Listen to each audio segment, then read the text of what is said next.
Hello, I'm Chris Cashman. Welcome to News on Main, the place to get connected with the latest small business news. Have you caught on to the daily deal phenomenon yet? Tons of small businesses are now using online companies such as Groupon and Living Social to attract new customers.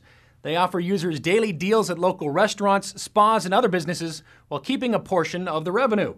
Groupon's first nationwide deal with popular clothing chain The Gap recently raked in a staggering $11 million.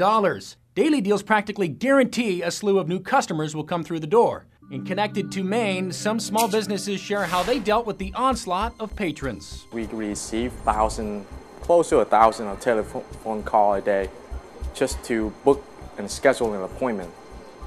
And we were not ready at all. It's been interesting for our regular clients. It was a little more challenging for them to get in to see us, and that was definitely something that we didn't want to have happen. We didn't want to alienate our regular clientele. Overall, I would say it was a very positive experience and something that we're happy that we did, but it did present some special challenges that we weren't quite ready for. Groupon says it's developed calculators to help merchants determine the appropriate number of new customers they can handle, and provides preparation kits that let businesses know what to expect in the days after their feature. The daily deal market is so hot for entrepreneurs right now that a company from San Diego is also getting into the game. But they began as an online catalyst for graphic artists to produce their own t-shirts. In Smart Business, the owners of Deal Current explain how they morphed to take advantage of an emerging market.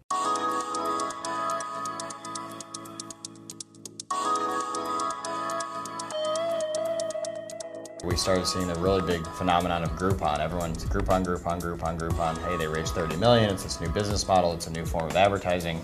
And our clients were saying, that's phenomenal. How do we get in on the game? And so we saw an opportunity to say, could we use our skill set from building private label platforms for contests? Could we apply that to the deal market? And that's how Deal Current was born. There's this market out there where a lot of people are coming to play in, and we are on a time crunch to be the leader. So we have a sense of urgency, we have a sense of drive, we're moving as fast as we can, and every day I get a client is a client that someone else won't have. Deal Current has locked up 10 markets and say they'll expand to 22 by October. A few years back, Deal Current looked nothing like it does today. In the beginning, they were an online t-shirt software business on the brink of extinction, when a call from Sports Illustrated Kids changed it all. And they said, could we license your platform so we can automate our t-shirt design contest? And so I said yes, even though we had never done that before. Well, they said, can we buy your platform? And you said, you can license it. Yeah. So that was a good move.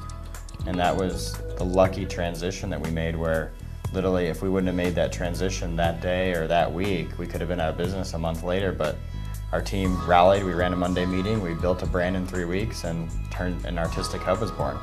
You can read more about how this company has transformed its business in our highlighted article, Change or Die, right here on Business on Main.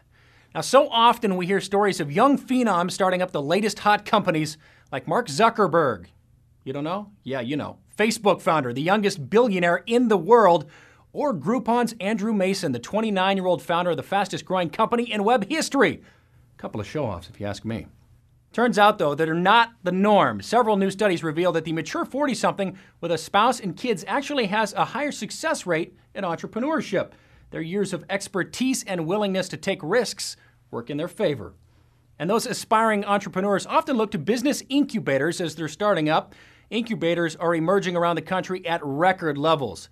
Initially dipping after the dot-com bust, the success rate of companies that use incubators is more than double that of those who don't.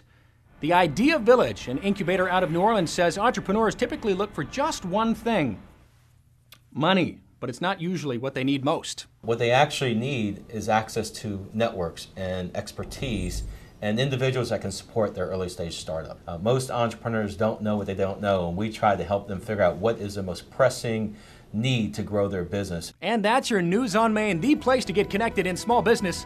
Thanks for watching.